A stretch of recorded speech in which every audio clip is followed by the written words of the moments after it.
പ്രിയമുള്ളവരെ നമസ്കാരം. ഞാൻ നിയാസ് തിരൂരാണ്. Radio 6781 FM Dubai.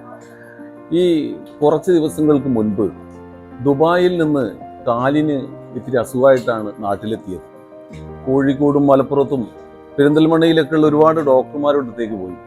എല്ലാവരും പറഞ്ഞു സർജറി ചെയ്യണം, ഒരുപാട് ദിവസമൊക്കെ ആവുന്നു. ശരിക്കും പറഞ്ഞ ഒരു അനുഭവമാണ്. നമ്മൾ അനുഭവങ്ങൾ പങ്കുവെക്കുമ്പോഴാണ് മറ്റുള്ളവർക്ക് അതൊരു ആശ്വാസമായി മാറുന്നത്. അങ്ങനെയാണ് നമ്മുടെ മലപ്പുറത്തിനടുത്ത് തിരൂരിലുള്ള ആലത്തിയൂർ ഇമ്പിച്ചിബാവ ഹോസ്പിറ്റലിൽ എത്തിയത്. വ്യക്തമായിട്ട് പറഞ്ഞാൽ പല ആളുകളും പല നെഗറ്റീവിലൂടെ, പ്രത്യേകിച്ച് ഈ ഓർത്തോ വിഭാഗത്തിൽ ചെയ്തു കഴിഞ്ഞാലുണ്ടാകുന്ന വിപത്തിനെ കുറിച്ച് മാത്രമാണ് പല ആളുകളും പറഞ്ഞത്. അപ്പോഴൊക്കെ സ്നേഹത്തോടും അതുപോലെ തന്നെ സന്തോഷത്തോടും ധൈര്യം തന്ന് ഒരു അധ്യാപകനെ പോലെ കൂടെ നിന്ന ഒരു ഡോക്ടറുണ്ട് ഈ ആലത്തിയൂരിൽ, ഡോക്ടർ ജിതിൻ.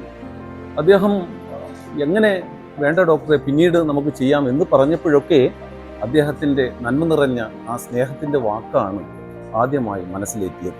അതിനൊക്കെ അപ്പുറത്തേക്ക് വളരെ വ്യക്തമായിട്ട് തന്നെ ഡോക്ടറുടെ നിർദ്ദേശപ്രകാരം പഠിച്ച് പാസ്സായ ഒരു ടീം തന്നെയുണ്ട് ഇവിടെ, ഒരു ഫിസിയോതെറാപ്പി.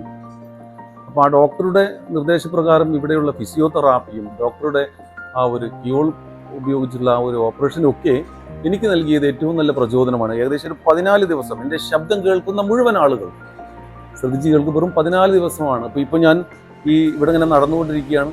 വളരെ സന്തോഷകരമായിട്ട് ഈ ഹോസ്പിറ്റലിൻ്റെ പടി ഇറങ്ങുമ്പോൾ മറ്റുള്ളവർക്ക് നൽകാനുള്ള ഏറ്റവും നല്ല സന്ദേശമാണ് പരസ്പരം ചേർന്ന് നിൽക്കുക, കൂടെ നല്ല വാക്കുകളൊക്കെ ജീവിതത്തിൽ പകർത്തുക. എന്നോട് ആത്മാർത്ഥമായിട്ട് സഹകരിച്ച ഈ ഫിസിയോതെറാപ്പിസ്റ്റ്, ഇതിൻ്റെ മാനേജ്മെൻറ്റ്, അതുപോലെ തന്നെ എൻ്റെ ശബ്ദം റെക്കോർഡ് ചെയ്യുന്ന എൻ്റെ പ്രിയ സുഹൃത്ത്, ഈ ആലത്തിയൂർ ഇമ്പിച്ചിബാവ ഹോസ്പിറ്റലും ഡോക്ടർമാർക്കും എല്ലാവർക്കും നന്ദി അറിയിച്ചുകൊണ്ട് വീണ്ടും കണ്ടുമുട്ടുന്നതുവരെ ദൈവാനുഗ്രഹം വർഷിക്കട്ടെ. നമസ്കാരം.